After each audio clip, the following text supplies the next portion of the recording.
Good morning to all friends. મિત્રો, 4 થી 5 દિવસ પહેલાં આપણે સેશન નંબર 20 અને સેશન નંબર 21માં સ્થાનીય સરેરાશના માપો પૈકી ચતુર્થકો, દશાંશકો, શતાંશકો આના આપણે અલગ અલગ પ્રકારના દાખલા જોયા. અસતત આવૃત્તિ વિતરણ અને સતત આવૃત્તિ વિતરણના અલગ અલગ દાખલા જોયા. મિત્રો, હવે મધ્યવર્તી સ્થિતિના માપ ચેપ્ટર નંબર 3 એ લગભગ 10% જેટલું આપણું બાકી રહ્યું છે. તો મિત્રો, આજે સેશન નંબર 22માં આપણે બહુલક જોઈશું, જે મોસ્ટ આઈએમપી ટોપિક છે આપણો આ ચેપ્ટરમાં. Very most IMP. મિત્રો, આ મધ્યવર્તી સ્થિતિના માપ પૈકીનું એક માપ છે એવું નથી કહેતો, કારણ કે મધ્યવર્તી સ્થિતિના માપમાં તો આપણને મધ્યક, સમાંતર મધ્યકો, મધ્યકો કે સરેરાશકો ત્રણે એક જ શબ્દ ચરિતાર્થ કરે છે. પછી મિશ્ર મધ્યક છે, ભારિત મધ્યક છે અને ગુણોત્તર મધ્યક છે. અને સ્થાનીય સરેરાશના માપોમાં ચતુર્થક, દશાંશક, શતાંશક અને મધ્યસ્થ, આ સ્થાનીય સરેરાશના માપો 4 આવે છે. બહુલક એ આખું અલગ માપ છે, પણ એ આપણે આ ચેપ્ટરમાં ભણવાના છે. તો મિત્રો, સેશન નંબર 22 સ્ટાર્ટ કરીએ છીએ. બહુલક.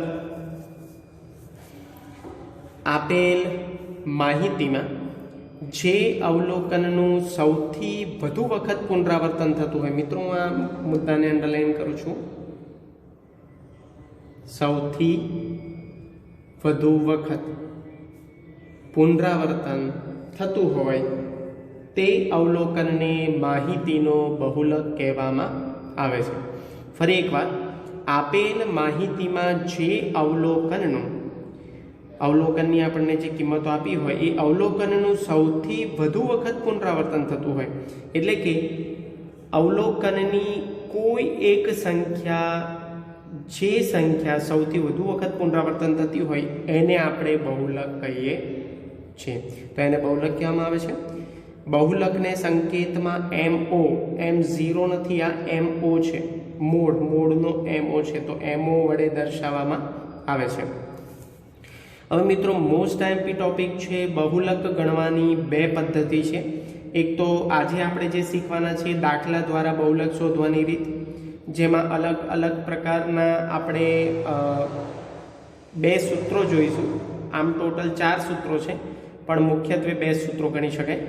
અને બીજી બહુલક શોધવાની પદ્ધતિ છે, બી નંબર આપેલો છે મેં અહીંયા, આલેખ દ્વારા બહુલક શોધવાની રીત. આમ મિત્રો જોવા જઈએ તો આલેખ દ્વારા બહુલક શોધવાની રીત એ આપણા કોરોનાને લીધે જે સિલેબસ કટ ઓફ થયો એ કટ ઓફ સિલેબસમાં આને બાકાત રાખવામાં આવી છે. છતાં પણ આપણે આના દાખલા જોઈ લઈશું, જેથી કરીને કાલે ઉઠીને ગમે તે પરિસ્થિતિ આવે તો આ આલેખ દ્વારા બહુલક શોધવાની રીત તમને આવડતી હોય. તો મિત્રો, આજે જોઈએ છે દાખલા દ્વારા બહુલક શોધવાની રીત.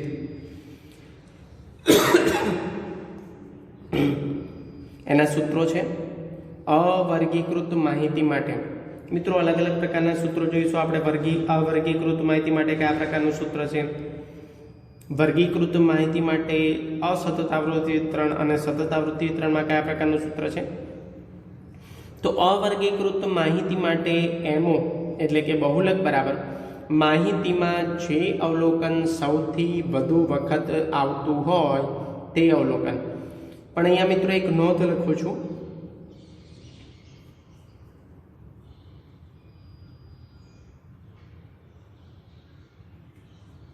સૌ પ્રથમ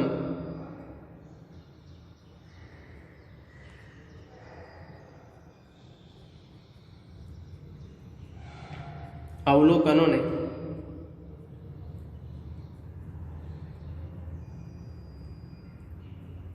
ચડતા ક્રમમાં ગોઠવતા. મિત્રો, યાદ રાખવાનું છે, એ અગત્યનું છે આપણી માટે કે સ્થાનીય સરેરાશના માપોમાં મધ્યસ્થ હોય ચતુર્થક હોય, દશાંશક હોય કે શતાંશક હોય, આ ચારે ચાર પ્રકારના જે સ્થાનીય સરેરાશના માપો છે એ પછી અવર્ગીકૃત ફોર્મેટમાં હોય કે વર્ગીકૃત ફોર્મેટમાં, અસતત આવૃત્તિ વિતરણ હોય કે સતત આવૃત્તિ વિતરણ, પણ અવલોકનોની જે કિંમતો છે એને સૌ પ્રથમ ચડતા ક્રમમાં ગોઠવ્યા પછી જ દાખલાની શરૂઆત થશે.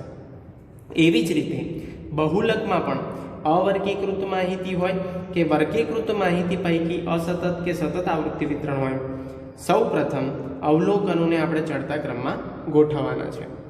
તો અવલોકનોને સૌ પ્રથમ ચડતા ક્રમમાં ગોઠવવાના, બધામાં રિપીટ એડ કરવાનું છે આપણે. પછી ચડતા ક્રમમાં ગોઠવ્યા પછી MO = માહિતીમાં જે અવલોકન સૌથી વધુ વખત આવતું હોય તે અવલોકન. વર્ગીકૃત માહિતી માટે નંબર 1 અસતત આવૃત્તિ વિતરણ. તો અસતત આવૃત્તિ વિતરણ માટેનું સૂત્ર સેમ જ, સૌપ્રથમ અવલોકન અને ચડતા ક્રમમાં ગોઠવતા પછી MO = અહીંયા અવર્ગીકૃત માહિતી અને વર્ગીકૃત માહિતી વચ્ચે થોડો શાબ્દિક અર્થમાં ફેરફાર છે. જોઈએ, અસતત આવૃત્તિ વિતરણ એટલે જ્યાં આગળ આપણને ફ્રીક્વન્સી આપી હોય એ, અને હંમેશા અસતત આવૃત્તિ વિતરણ આપણને કોષ્ટક સ્વરૂપે આપશે, જ્યારે અવર્ગીકૃત માહિતી એ કોષ્ટક સ્વરૂપે આપેલી હોય નહીં, અને અવર્ગીકૃત માહિતીમાં ફક્ત એક જ રકમ હોય, જ્યારે વર્ગીકૃત માહિતીમાં હંમેશા બે રકમ હોય. એક હોય અવલોકનની કિંમતો, જેને આપણે XI સ્વરૂપે ઓળખીએ છીએ, અને બીજી જે માહિતી આપી હોય કોષ્ટક સ્વરૂપે એને આપણે કહીએ છીએ આવૃત્તિ, એટલે કે FI અથવા F ફ્રીક્વન્સી કહીએ છીએ. તો અસતત આવૃત્તિ વિતરણનું સૂત્ર છે મિત્રો MO = મહત્તમ આવૃત્તિવાળા અવલોકનનું મૂલ્ય. એટલે જે મહત્તમ આવૃત્તિ હોય એની સામે અવલોકનની જે કિંમત હોય એ આપણું બહુલકની કિંમત બને છે. તો મિત્રો, અવર્ગીકૃત માહિતી અને વર્ગીકૃત માહિતી પૈકી અસતત આવૃત્તિ વિતરણમાં થોડો શાબ્દિક અર્થમાં મતભેદ છે. ફરી એકવાર જોઈ લઈએ. અવર્ગીકૃત માહિતી માટે MO = માહિતીમાં જે અવલોકન સૌથી વધુ વખત પુનરાવર્તન થતું હોય અથવા સૌથી વધુ વખત આવતું હોય તે અવલોકન. એટલે સૌથી વધુ વખત જે અવલોકનની કિંમત પુનરાવર્તિત થાય એ અવલોકનની કિંમતને આપણે બહુલકની કિંમત ગણવાની છે. અને વર્ગીકૃત માહિતી પૈકી અસતત આવૃત્તિ વિતરણમાં MO = મહત્તમ આવૃત્તિવાળા અવલોકનનું મૂલ્ય. એટલે ફ્રીક્વન્સીમાં, આવૃત્તિમાં જે મહત્તમ આવૃત્તિ હોય એની સામે XIની જે કિંમત હોય એને આપણે MOની કિંમત એટલે કે બહુલકની કિંમત ગણવાની છે. તો કન્ફ્યુઝન ના થાય, ધ્યાન રાખજો. આગળ જોઈએ, સતત આવૃત્તિ વિતરણનું સૂત્ર છે, એટલે કે આપણને અહીંયા વર્ગો સ્વરૂપે XIની કિંમત આપેલી હોય, વર્ગો સ્વરૂપે, જેમાં અધઃ સીમા બિંદુ અને ઉધ્વ સીમા બિંદુનો સમાવેશ થતો હોય. એટલે કે LL અને UL, લોઅર લિમિટ અને અપર લિમિટ બેનો સમાવેશ થતો હોય. તો તેનું સૂત્ર જોઈએ, સતત આવૃત્તિ વિતરણ. અહીંયા પણ રકમ સ્વરૂપે આપણને બે કોષ્ટકોમાં માહિતી આપેલી હશે. એક હશે વર્ગો, જેને આપણે મધ્ય કિંમત સ્વરૂપે ફેરવવાના છે જવાબમાં, દાખલામાં, અને બીજું હશે FI ફ્રીક્વન્સી, એને આપણે કહીએ છીએ આવૃત્તિ. તો મિત્રો, સતત આવૃત્તિ વિતરણમાં બે સ્ટેપમાં દાખલો થાય છે. અહીંયા પણ જો માહિતીને ચડતા ક્રમમાં ગોઠવેલી ન હોય તો સૌપ્રથમ માહિતીને ચડતા ક્રમમાં ગોઠવવાની છે અને ત્યારબાદ જ બે સ્ટેપમાં દાખલો ગણવાનો છે. તો સ્ટેપ નંબર 1 છે મિત્રો MO વર્ગ. પહેલાં આપણે MO વર્ગ શોધવાનો છે. સેમ વે આપણે જે પાછળ સેશન નંબર 18, 19, 20 અને 21માં જે સ્થાનીય સરેરાશના માપો પૈકી જે પ્રક્રિયા આપણે સતત આવૃત્તિ વિતરણમાં કરી બે સ્ટેપમાં, એ જ પ્રક્રિયા અહીંયા કરવાની છે. સૌથી પહેલાં આપણે શોધવાનું છે MO વર્ગ. તો MO વર્ગનું સૂત્ર છે, એનું શાબ્દિક અર્થઘટન છે મહત્તમ આવૃત્તિ સામેનો વર્ગ. મહત્તમ આવૃત્તિ ફ્રીક્વન્સીના કોલમમાં જે મહત્તમ આવૃત્તિ હોય, મહત્તમ કિંમત હોય, એની સામેનો વર્ગ MO વર્ગ તરીકે લેવાનો છે. અને પછી MOનું સૂત્ર છે એ વર્ગના આધારે MO = L + FM - F1 upon 2 × FM. ફરી બોલું છું, 2 × FM છે, એટલે 2 × FM જોડે ગુણાકાર, 2 × FM - F1 - F2 × C. અહીંયા સી નો મતલબ થાય છે એમઓ વર્ગની વર્ગ લંબાઈ, એટલે અહીંયા અસમાન વર્ગ લંબાઈ વાળો દાખલો હોય કે સમાન વર્ગ લંબાઈ વાળો દાખલો હોય ઇન્ટુ સી તમારે કમ્પલસરી પણ લેવાના જ છે, પણ અસમાન વર્ગ લંબાઈમાં આ સૂત્ર આવશે નહીં, એ આપણે આગળ જોઈશું. મિત્રો આ સૂત્ર ફરીથી આપણે રિપીટ કરીએ છીએ, MO is equal to L plus FM minus F1 upon 2FM minus F1 minus F2 into C. જ્યાં જોઈ લઈએ આપણે કે L ને શું કહેવાશે, તો L ને આપણે કહીએ છીએ બહુલક વર્ગનું અધસીમા બિંદુ. જેમ આપણે સ્થાનીય સરેરાશના માપોમાં L ને આપણે કહેતા હતા જે તે વર્ગનું અધસીમા બિંદુ, એમ જ અહીંયા L બરાબર બહુલક વર્ગ જે આપણે MO વર્ગ શોધ્યો છે એનું અધસીમા બિંદુ. મિત્રો અહીંયા પણ એ બાબત ધ્યાનમાં રાખવા જેવી છે, જો તમને વર્ગોની અંદર અનિવારક વર્ગો આપેલા હોય, અનિવારક વર્ગો એટલે કયા પ્રકારના, 10 થી 14, 15 થી 19, એટલે 14 પછી 15 આવે એટલે વચ્ચે એકનો ડિફરન્સ થાય, એને આપણે કહીએ છીએ અનિવારક વર્ગ. એ અનિવારક વર્ગો જો મિત્રો આપેલા હોય તો એને MO વર્ગ શોધ્યા પછી એને નિવારક વર્ગમાં સૌ પ્રથમ ફેરવવાના છે, તો એ ધ્યાન રાખજો. પણ નિવારક વર્ગો આપ્યા હોય તો એને આપણે અનિવારકમાં ફેરવવાના નથી. તો બહુલક વર્ગનું અધસીમા બિંદુ FM એટલે બહુલક વર્ગની આવૃત્તિ, એટલે બહુલક વર્ગ જે તમને મળ્યો છે એની સામેની આવૃત્તિ. F1 બહુલક વર્ગની અગાઉના વર્ગની આવૃત્તિ એટલે ઉપરની, જે તમે રો બહુલક વર્ગમાં જે રો તમે શોધી છે એની ઉપરની રો સામેની આવૃત્તિ તમારે લેવાની. F2 એટલે બહુલક વર્ગ પછીના વર્ગની આવૃત્તિ એટલે નીચેની આવૃત્તિ લેવાની. અને C બરાબર બહુલક વર્ગની વર્ગ લંબાઈ. અહીંયા પણ ધ્યાન રાખવાનું છે, અનિવારકમાંથી નિવારકમાં જ્યારે ટ્રાન્સફર કરો છો તો નિવારકની વર્ગ લંબાઈ લેવાની છે, એમાં +1 કરવાના નથી. પણ જો અનિવારકની વર્ગ લંબાઈ લીધી તો એમાં +1 તમારે કરવાનું છે, જેમ મેં તમને પ્રેક્ટિકલી શીખવાડ્યું છે. હવે મિત્રો ખૂબ જ ધ્યાન રાખજો, ખૂબ જ એટલે ખૂબ જ ધ્યાન રાખજો, કારણ કે very very very most IMP મુદ્દો છે આ.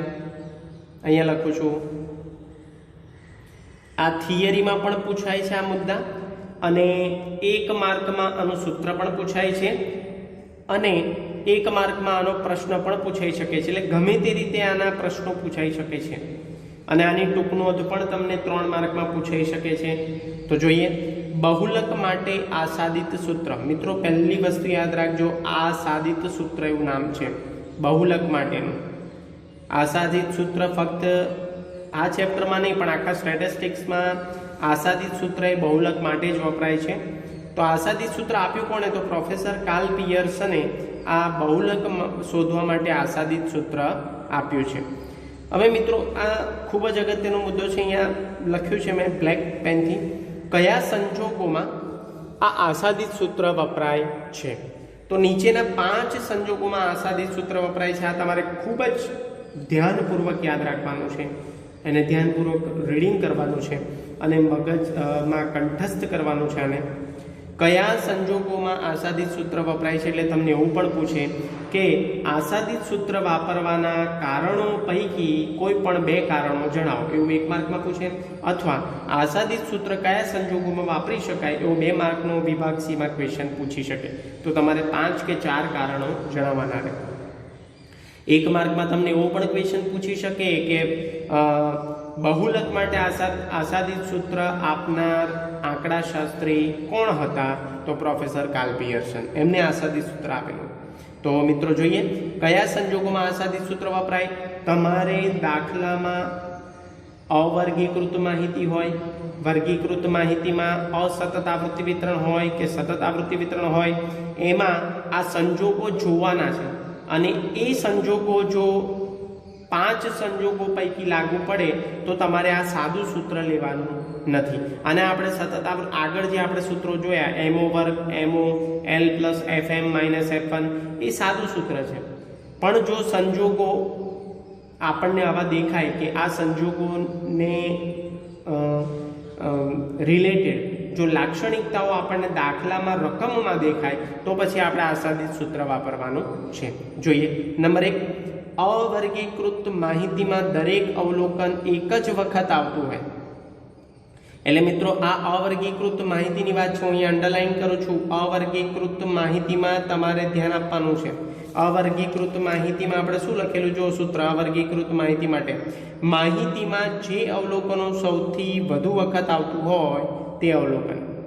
એટલે જે અવલોકન સૌથી વધુ વખત આવતું હોય એ જ અવલોકનને તમારે બહુલકની કિંમત ગણવાની છે, એટલે કે એમઓની કિંમત ગણવાની છે. પણ સપોઝ સમજી લો કે દાખલામાં તમને જે અવર્ગીકૃત માહિતી આપી છે એમાં કોઈ પણ કિંમત રિપીટેડ ના થતી હોય. કોઈ પણ કિંમત 10 કિંમતો તમને આપી, આવી જ કિંમતો આપી, સમજી લો એક્ઝામ્પલ સ્વરૂપે 1 2 3 4 5 6 7 8 9 10 આવી 10 કિંમતો આપી, તો આમાં કોઈ રિપીટ થાય છે નથી થતું. ત્યારે આવા સંજોગોમાં એક જ વખત કોઈ પણ અવલોકનની કિંમત આવતી હોય તો એવા સંજોગોમાં આપણે આશાદિત સૂત્ર વાપરવાનું છે. આશાદિત સૂત્ર આપણે પાછળ જોઈશું. આશાદિત સૂત્ર આપણું આવ્યું MO = 3m - 2x બાર. m ને આપણે કહીએ છીએ મધ્યસ્થ અને x બાર ને કહીએ છીએ મધ્યક. એટલે 3m એટલે મધ્યસ્થ શોધ્યા પછી 3 વડે ગુણાકાર કરવાના અને મધ્યક શોધ્યા પછી 2 વડે ગુણાકાર કરવાના અને મધ્યસ્થ એટલે કે 3m માંથી 2x બાર માઇનસ કરવાના. એટલે મિત્રો અગાઉ જે આપણે પ્રક્રિયા કરી મધ્યવર્તી સ્થિતિના માપમાં મધ્યક પૈકી અને સ્થાનીય સરેરાશના માપો પૈકી મધ્યસ્થમાં જે પ્રક્રિયા કરી અહીંયા કરવાની છે. એટલે અહીંયા આશાદિત સૂત્રમાં તમને x બારનું અને મધ્યસ્થનું સૂત્ર યાદ હોવું ખૂબ જ જરૂરી છે. આગળ જોઈએ નંબર 2, વર્ગીકૃત માહિતીમાં મહત્તમ આવૃત્તિ 1 કરતાં વધુ વખત આવતી હોય. તો મિત્રો જો વર્ગીકૃત માહિતીમાં અસતત આવૃત્તિ વિતરણ હોય કે સતત આવૃત્તિ વિતરણ હોય, બંનેમાં શું છે જો મહત્તમ આવૃત્તિ વાળા અવલોકનનું મૂલ્ય, અહીંયા પણ મહત્તમ આવૃત્તિ સામેનો વર્ગ. પણ મિત્રો સમજો કે મહત્તમ આવૃત્તિ 1 વખત આવતી હોય તો સાદું સૂત્ર લઈ શકાય. આ રીતનું સાદું સૂત્ર સતત આવૃત્તિ વિતરણ પૈકીનું. પણ મહત્તમ આવૃત્તિ 1 કરતાં વધુ વખત આવતી હોય ત્યારે આપણે આશાદિત સૂત્ર લેવાનું છે, એટલે કે MO = 3m - 2x બાર. તો અહીંયા હું અંડરલાઈન કરું છું, મહત્તમ આવૃત્તિ 1 કરતાં વધુ વખત આવતી હોય, બરાબર.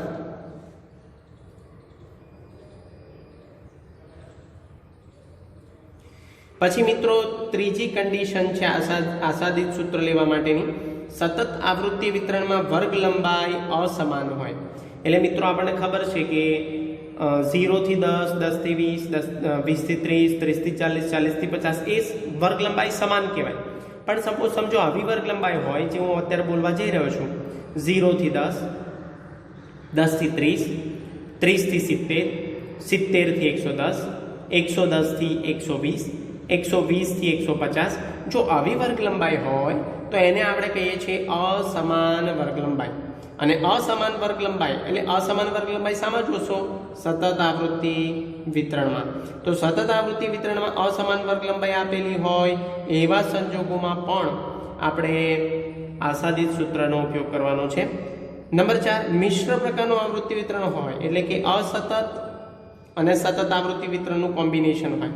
એટલે કે પહેલા આપણને અસતત આવૃત્તિ વિતરણ આપ્યું હોય 1 2 3 4 કરીને, અને પછી સતત આવૃત્તિ વિતરણની રચના આપી હોય 4 થી 7, 7 થી 10, 10 થી 12, 12 થી 15 એવી રીતના.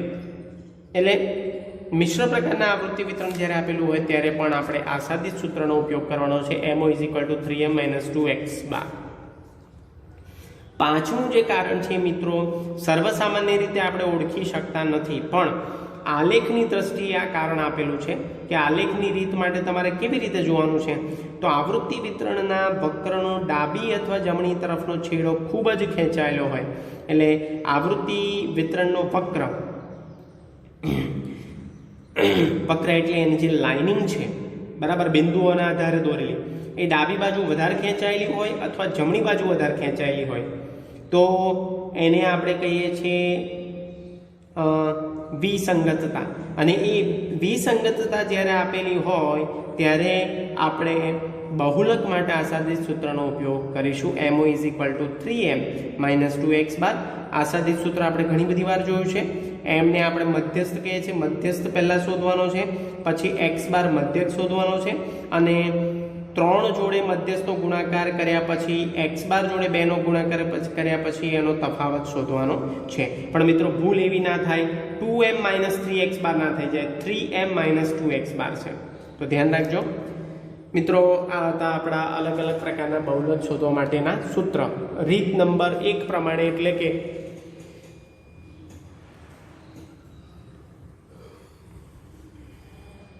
દાખલા દ્વારા બહુલક શોધવાની રીત દ્વારા, જેને આપણે રીત નંબર 1 અથવા મેથડ નંબર A કહીએ છીએ. તો મિત્રો સ્ટાર્ટ કરીએ છીએ હવે દાખલા ગણવાનું. સૌ પ્રથમ આપણે અવર્ગીકૃત માહિતીના અલગ અલગ પ્રકારના દાખલા જોઈશું.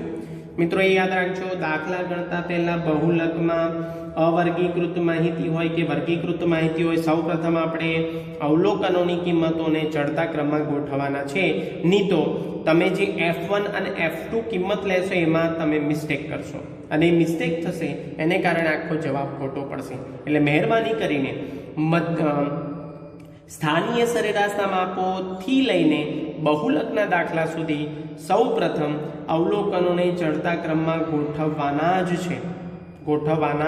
છે. જ પર હું ભાર મૂકું છું, એટલે ધ્યાન રાખજો. તો સ્ટાર્ટ કરીએ અવર્ગીકૃત માહિતીના દાખલા.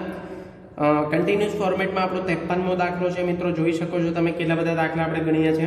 53મો દાખલો રેફરન્સ છે PB પ્રેક્ટિસ બુકનો સ્વાધ્યાય 3.20 દાખલા નંબર 1. હું દાખલાની રકમ વાંચું છું. એક ક્રિકેટ 11ના ખેલાડીઓ, એટલે એક ક્રિકેટ ટીમમાં 11 ખેલાડીઓની ઊંચાઈ આપેલી છે. ઊંચાઈ સેન્ટીમીટરમાં આપેલી છે, અહીંયા જોઈ શકો છો તમે. એટલે આપણો એકમ કયો છે? સેન્ટીમીટરનો.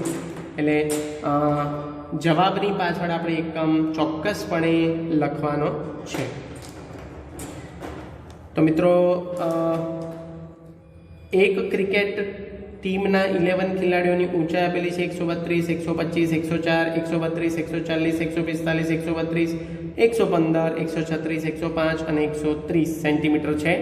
11 છે આપણે ગણી લઈએ. 1 2 3 4 5 6 7 8 9 10 અને 11 છે.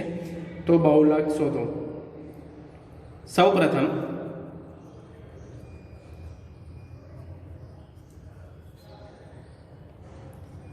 હું અહીંયા શબ્દ લખું છું એનો ખેલાડીઓની ઊંચાઈને ચડતા ક્રમમાં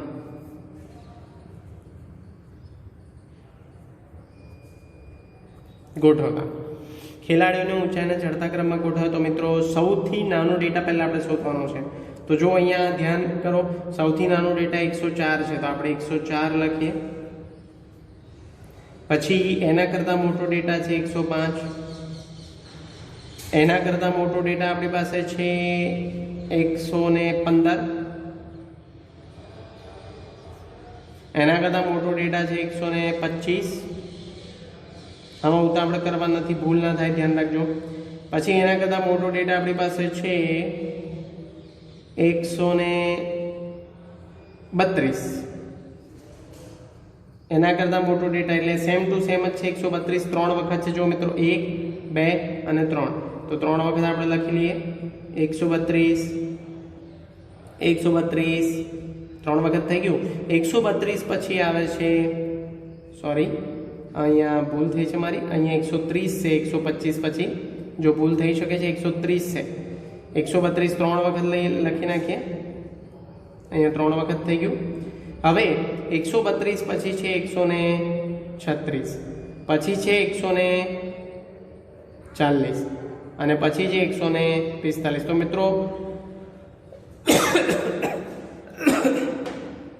ચડતા ક્રમમાં ખેલાડીઓની ઊંચાઈને એટલે કે અવલોકનોને ચડતા ક્રમમાં ગોઠવ્યા પછી પણ 11 ડિજિટ એટલે કે 11 અવલોકનની કિંમત થાય છે, તમારે ગણવાની છે. 1 2 3 4 5 6 7 8 9 10 અને 11. કેમ આવું ગણવાનું છે મિત્રો? કારણ કે આપણે પરીક્ષાના પ્રેશરમાં અમુક વાર 11 કિંમતોની જગ્યાએ 10 કિંમતો અથવા 12 કિંમતો લખી નાખતા હોય છે, જે આપણને ખબર પડતી નથી. પણ દાખલાનો જ્યારે જવાબ નથી આવતો, આમ તો વેરીફાઈ આપણે કરી શકવાના નથી, પણ દાખલાનો જવાબ નથી આવતો ત્યારે આપણે થોડા ટેન્શનમાં, પ્રેશરમાં આવી જઈએ છીએ અને થોડી ઉતાવળને લીધે ઘણી બધી ભૂલો કરી બેસે છે. એટલે અવલોકનોની કિંમતો 11 થાય છે કે નહીં એ ગણવાનું છે. હવે આપણે એનું સૂત્ર લખીશું. MO ઇઝ ઇક્વલ ટુ સૌથી વધુ વખત પુનરાવર્તન થતી અવલોકનની કિંમત.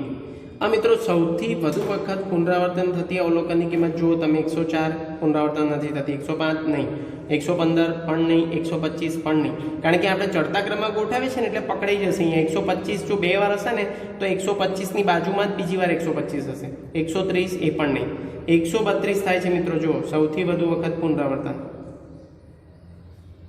132 132 132 3 વખત થાય છે. હવે મિત્રો કદાચ એવો દાખલો તમારી સામે આવે કે 136 પણ 2 વખત હોય. સમજો ધ્યાનથી આ મુદ્દાને, કારણ કે એવો દાખલો બની શકે. 136 2 વખત હોય, 140 પણ 2 વખત હોય, 145 પણ 2 વખત હોય, પણ સૌથી વધુ વખત પુનરાવર્તન થાય છે 132. એટલે આપણે 132 ને ધ્યાનમાં લેવાના, કારણ કે 3 વખત પુનરાવર્તન થાય છે એટલા માટે. તો અહીંયા લખીશું 132, પછી પાછળ એકમ લખીશું સેન્ટીમીટર. સિમ્પલ. આ મિત્રો 1 માર્કમાં કાં તો 2 માર્કમાં આપણને આ દાખલો પૂછાઈ શકે છે. તો MO is equal to 132 centimetre. આ આપણો જવાબ છે મિત્રો, 132 centimetre. MO is equal to. પછી દાખલા નંબર 54 છે. હજુ આપણે અવર્ગીકૃત માહિતી પૈકી 3 દાખલા જોવાના છે. એમાં એક દાખલો આપણે જોયો છે, બીજા 2 જોઈશું અલગ અલગ પ્રકારના. દાખલા નંબર 54 કન્ટિન્યુઅસ ફોર્મેટમાં રેફરન્સ છે PB પ્રેક્ટિસ બુક સ્વાધ્યાય 3.20. દાખલા નંબર 3 અવલોકનો 1.9 1.99 0.9 0.99 1.90. આ મિત્રો એ ધ્યાન રાખજો, 1.9 કો કે 1.90 કો એ સરખા જ કહેવાય. તમે જોઈ શકો છો અહીંયા જો હું લખું છું, ધારો કે આ 0.9 પ્લસ 1 બરાબર, તો કેટલા 1.9. હવે અહીંયા ધ્યાનથી જોજો, આ 1.9 માઇનસ 1.90 લીધા મેં, તમે જોઈ રહ્યા છો 0 આવશે. એટલે કહેવાનું તાત્પર્ય કે દશાંશ, આ બધી કિંમતો કઈ આપી છે? દશાંશ પૂર્ણાંક. અને દશાંશ પૂર્ણાંકમાં પોઈન્ટની પાછળ 0 હોય તો એનો કોઈ ફેર પડતો નથી. ધારો કે અહીંયા 1.0 હોય તો એને 1 જ કહેવાય, આ રહ્યો 1.0, આને 1 જ કહેવાય, પૂર્ણાંક કિંમત જ કહેવાય. બરાબર. તો 1.9 અને 1.90 એ સરખી કિંમત છે, એટલે કન્ફ્યુઝ ના થતા. તો અહીંયા અવલોકનની કિંમતોને આપણે સૌપ્રથમ શું કરીશું? ચડતા ક્રમમાં ગોઠવીશું. તો અહીંયા લખું છું સૌપ્રથમ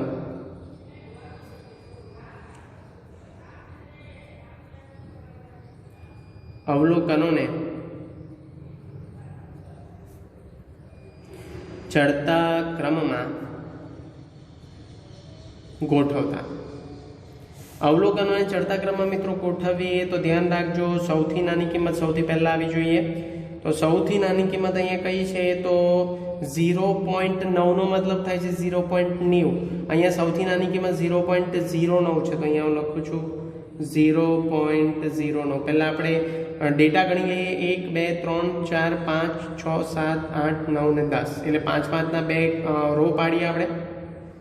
0.09 પછી આપણો સેકન્ડ ડેટા છે 0.9, પછી 0.99, પછી 1.0, પછીનો આપણો ડેટા છે મોટો 1.09, પછીનો ડેટા છે આપણો 1 2 3 4 5 1.09, પછી 1.19, પછી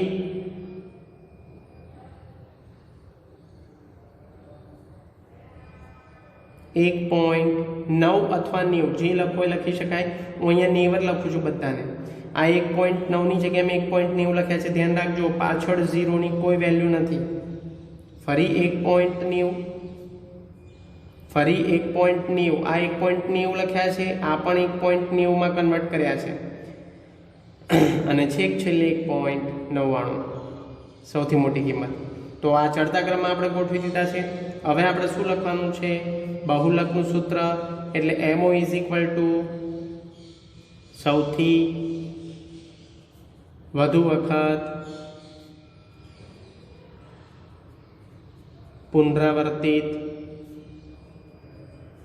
થતી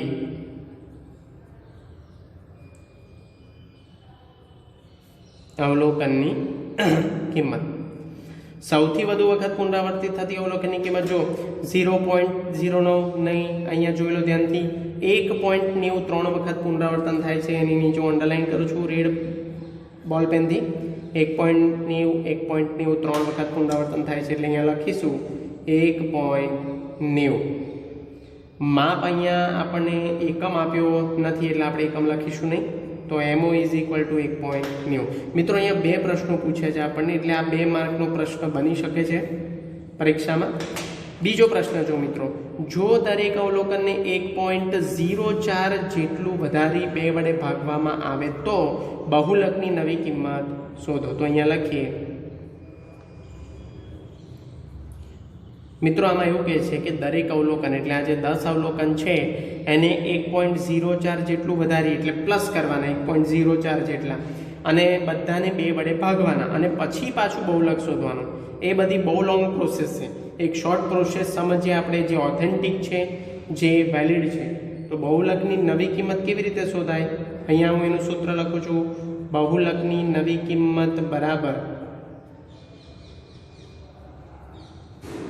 બહુલકની જૂની કિંમત પ્લસ આપણે વધારવાના છે કેટલા?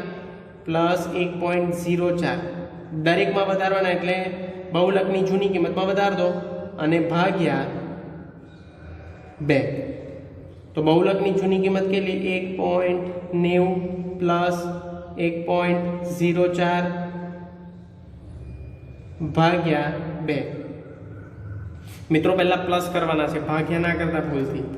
1.90 પ્લસ 1.04 એટલે આવશે 2.94 અને પછી ભાગ્યા 2 કરવાના છે. તો 2.94 ભાગ્યા 2 કરીએ તો આવશે 1.47. એ બહુલકની નવી કિંમત.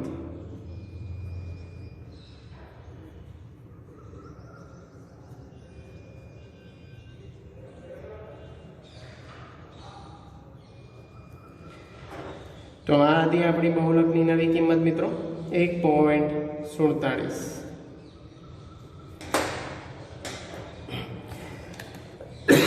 મિત્રો આપણે ભાગાકાર કરીને પણ જોઈએ, આવી જશે લગભગ ભાગ્યા 2 0.52 1.90 નથી આવતી. જુઓ મિત્રો, સૌથી પહેલા આપણે શું કરવાનું છે? સરવાળો એટલે 1.90 પ્લસ 1.04 કરીએ ભાગ્યા 2 કરીએ તો જ આવશે. ધારો કે 1.04 ભાગ્યા 2 કરીશું અને પછી એ સરવાળો કરીશું 1.90 માં તો આપણો જવાબ નહીં આવે. એટલે ધ્યાન રાખજો, નિયમ પ્રમાણે નહીં ચાલવાનું. આમાં જે પ્રમાણે કન્ડિશન આપી છે એ પ્રમાણે ચાલવાનું. પહેલાં વધારો કરવાનો છે 1.04 નો, પછી ભાગાકાર કરવાના.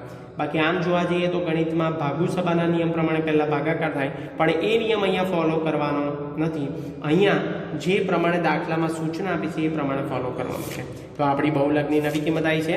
હવે વર્ગીકૃત માહિતીનો દાખલો આપણે અસતત આવૃત્તિ વિતરણનો જોઈશું મિત્રો કન્ટિન્યુઅસ ફોર્મેટમાં. અહીંયા આપણું લોજિક બદલાય છે. અહીંયા શું લોજિક હતું?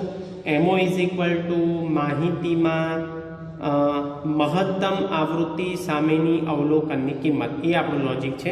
તો વર્ગીકૃત માહિતી આપણે જોઈએ. અવર્ગીકૃત માહિતીના 2 દાખલા જોઈએ. વર્ગીકૃત માહિતીમાં અસતત આવૃત્તિ વિતરણ એટલે કે અહીંયા 2 કિંમતો આપેલી હશે. જે પ્રથમ કિંમત XI સ્વરૂપે હશે અવલોકનની કિંમત, અને બીજી કિંમત FI સ્વરૂપે હશે જે હશે આવૃત્તિ. દાખલા નંબર 55 કન્ટિન્યુઅસ ફોર્મેટમાં. રેફરન્સ છે PB સ્વાધ્યાય 3.21. દાખલા નંબર 1. 215 પાનાના એક પુસ્તકની તપાસ કરતા, એટલે એનો મિનિંગ એવો થયો કે પાનાની સંખ્યા ટોટલ કેટલી થઈ? 215. પાનાના એક પુસ્તકની તપાસ કરતા પાના દીઠ રહી ગયેલ છાપ ભૂલની સંખ્યાનું આવૃત્તિ વિતરણ નીચે પ્રમાણે મળે છે. છાપ ભૂલની સંખ્યાનો બહુલક શોધો.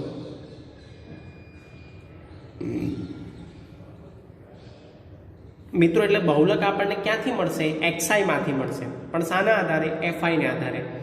તો અહીંયા તો સૌ પ્રથમ શું કરવાનું? અવલોકનની કિંમતો એટલે એક્સઆઈ એટલે કે પ્રથમ કોલમને તમારે ચડતા ક્રમમાં ગોઠવવાના છે. પણ પ્રશ્નમાં જો ચડતા ક્રમમાં ઓલરેડી ગોઠવેલા હોય તો ફરી એ મજૂરી કરવાની જરૂર નથી. અહીંયા જો છાપ ભૂલની સંખ્યા જેને આપણે અવલોકનની કિંમત કહીએ છીએ એ ઓલરેડી ચડતા ક્રમમાં ગોઠવેલા છે 0, 1, 2, 3, 4 અને 5. તો અહીંયા ચડતા ક્રમમાં ગોઠવવાની જરૂર નથી. પણ જો ન ગોઠવેલા હોય, ઉતરતા ક્રમમાં હોય કે ઓડ એન્ડ ઇવન ફોર્મેટમાં હોય તો તમારે એને ચડતા ક્રમમાં ગોઠવીને એની ફ્રીક્વન્સી એ રીતના લખવાની છે. અહીંયા હું ડાયરેક્ટ જવાબ લખું છું. MO =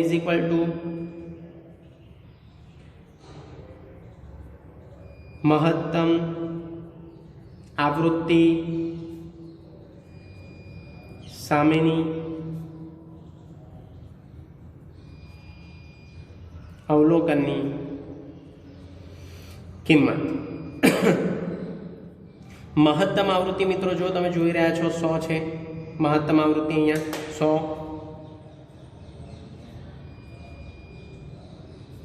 100 ની સામેની, આ ન લખવું હોય તો પણ ચાલે, અવલોકનની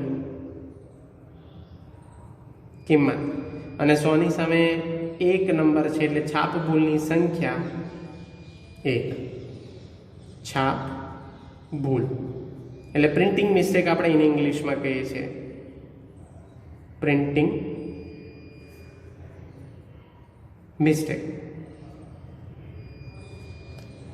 1 છાપ ભૂલ એટલે આપણો જવાબ આવ્યો. બહુલકનો બહુ સિમ્પલ દાખલો છે, પણ ધ્યાન રાખજો મિત્રો, જો અસતત આવૃત્તિ વિતરણમાં આ મહત્તમ આવૃત્તિ 100 બે વખત આપી હોય, ધારો કે એવું સમજી લો કે મહત્તમ આવૃત્તિ 10 છે આ દાખલામાં, બીજી બધી આવૃત્તિ એના કરતાં નાની છે, તો જ્યારે 10 બે વખત હોય ત્યારે આપણે આસાદિત સૂત્રનો ઉપયોગ કરીને દાખલો ગણવાનો છે. તો આમાં તો એ પરિસ્થિતિ છે નહીં, એટલે અસતત આવૃત્તિ વિતરણનો દાખલો અહીંયા પૂર્ણ થાય છે, પહેલો દાખલો. હવે બીજો દાખલો જોઈએ મિત્રો.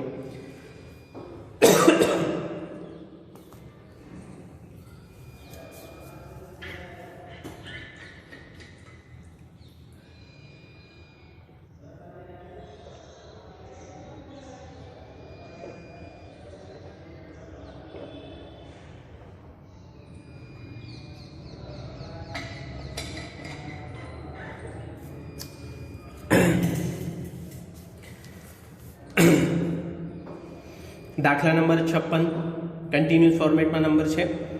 રેફરન્સ છે PB, પ્રેક્ટિસ બુક સ્વાધ્યાય 3.21, દાખલા નંબર 3. કેટલાક કુટુંબોની નિદર્શ તપાસમાં કુટુંબ દીઠ જન્મેલા બાળકો અંગેની માહિતી નીચે મળી હતી. આ માહિતી પરથી બહુલક શોધો. એટલે કુટુંબ દીઠ જન્મેલા બાળકોની સંખ્યા એ આપણને XI સ્વરૂપે આપેલી છે, અને કુટુંબોની સંખ્યા આપણને FI સ્વરૂપે આપેલી છે. મિત્રો બહુ ધ્યાનથી પહેલા તમારે ચકાસવાનું છે કે આમાં કયા પ્રકારનું સૂત્ર લાગશે. તો સૌથી પહેલા અસતત આવૃત્તિ વિતરણનો દાખલો છે, અહીંયા લખું છું.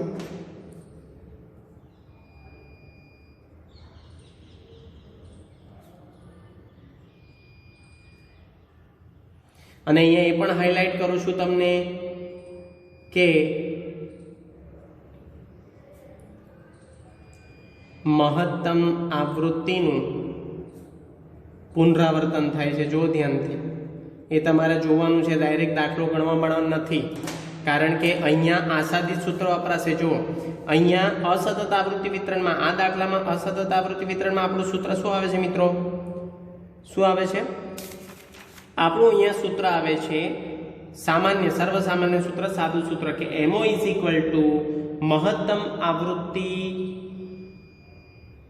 સામેની અવલોકનની કિંમત.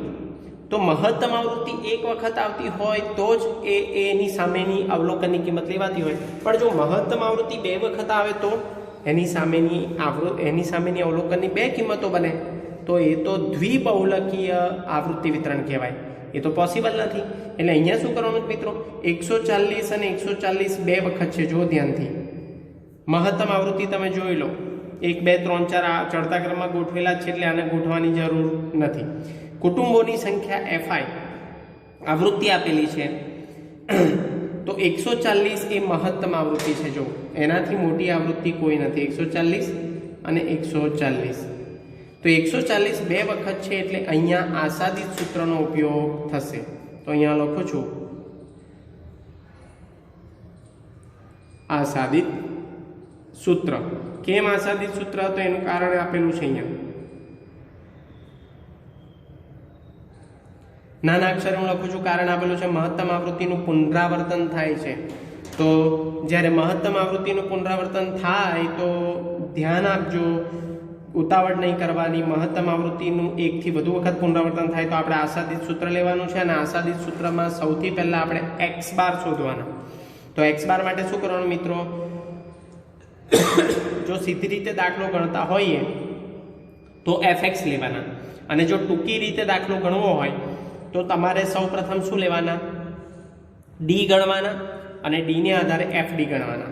એમાં બે કોલમ થશે, જ્યારે સીધી રીતે એક જ કોલમમાં તમારો દાખલો પૂર્ણ થશે. તો પહેલા ગણીએ છીએ x બાર શોધવા માટે fx, એટલે આ બંનેનો ગુણાકાર.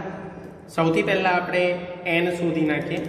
108 plus 140 plus 110 plus 95 plus 140 plus 60 plus 27 plus 20, એટલે આવૃત્તિનો સરવાળો n બરાબર આપ્યા છે આપણને 700. હવે fx આપણે શોધી નાખીએ તો fx બરાબર અહીંયા ગુણાકાર કરવો પડશે અને પછી સરવાળો. સિગ્મા fx ની જરૂર પડશે આપણને. તો GT નો ઉપયોગ કરીએ. 108 ગુણ્યા 1 m પ્લસમાં લઈએ એટલે અહીંયા લઈએ 108. 140 ગુણ્યા 2 લઈએ એટલે 280. 110 ગુણ્યા 3 લઈએ એટલે આવશે 330. 95 ગુણ્યા 4 લઈએ તો 380. 140 ગુણ્યા 5 લઈએ તો 700. 60 ગુણ્યા 6 તો આવશે 360. 27 ગુણ્યા 7 189. અને 20 ગુણ્યા 8 160. આનો સરવાળો કરીએ. GT એટલે MRC, મારામાં MRC છે તો આવશે 2507 સરવાળો સિગ્મા fx. સંચય આવૃત્તિ શાની માટે જરૂર પડશે મિત્રો? મધ્યસ્થ માટે જરૂર પડશે, કારણ કે x બાર માટે fx ની જરૂર પડશે, સિગ્મા fx ની, અને સંચય આવૃત્તિ માટે આપણને જરૂર પડશે cf ની. તો ધ્યાન રાખજો, આ જ્યારે પણ સતત આવૃત્તિ વિતરણમાં સીધી રીતે જો તમે દાખલો ગણો છો અને આસાદિત સૂત્રનો ઉપયોગ કરો છો તો તમારે બે કોલમ જવાબમાં દર્શાવવા પડે છે, એક તો fx અને બીજું cf. તો cf દેટ મીન્સ સંચય આવૃત્તિ, એટલે સરવાળો કરતો જવાનો છે ફ્રીક્વન્સીનો. 108 પ્લસ 140 એટલે આવશે 248. 248 પ્લસ 110 358. અહીંયા ધ્યાન આપવાનું છે આપણે, 358 પ્લસ 95 તો આવશે 453. 453 પ્લસ 140 તો આવશે 593. 593 પ્લસ 60 તો આવશે 653. 653 પ્લસ 27 તો આવશે 680. અને 680 પ્લસ 20 એટલે આવશે 700.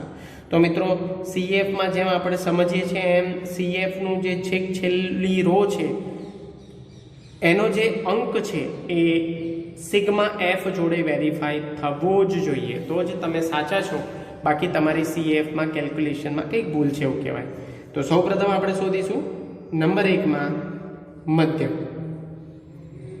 જેને આપણે સાંકેતિક ભાષામાં x બાર તરીકે ઓળખીએ છીએ, જે આપણે સ્ટાર્ટિંગમાં જોયેલું. એનું સૂત્ર છે સીધી રીતનું સિગ્મા fx અપોન n, અને સિગ્મા fx એ 2507 છેદમાં n બરાબર અહીંયા સિગ્મા f થાય છે 700, એટલે 2507 છેદમાં 700 એટલે આવશે 3.5814 એટલે 3.58 લખીશું આપણે અહીંયા.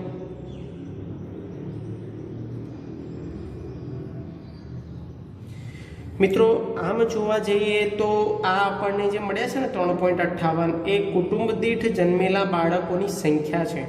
તો બાળકો કોઈ દિવસ અડધા હોય નહીં, 3.58 લખાય નહીં. ખરેખર જોવા જઈએ તો આપણે એક્સ બારમાં બી આવો દાખલો જોયેલો છે કે જ્યારે સજીવ વ્યક્તિની વાત કરી હોય કાં તો જે વસ્તુ નાશવંત હોય એટલે કે એને એકવાર તોડવાથી એનો નાશ થતો હોય તો એ વસ્તુને આખી ગણવાની છે આપણે, એને રાઉન્ડ ફિગરમાં ફેરવવાની છે.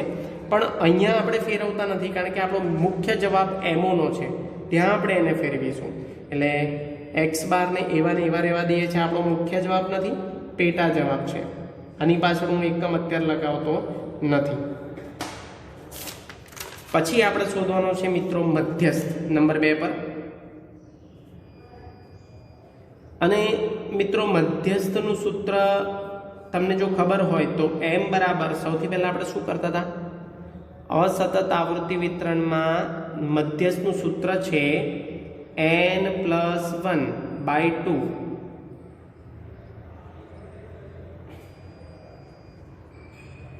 માં અવલોકનની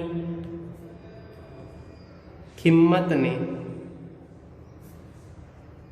CF માં જોતા.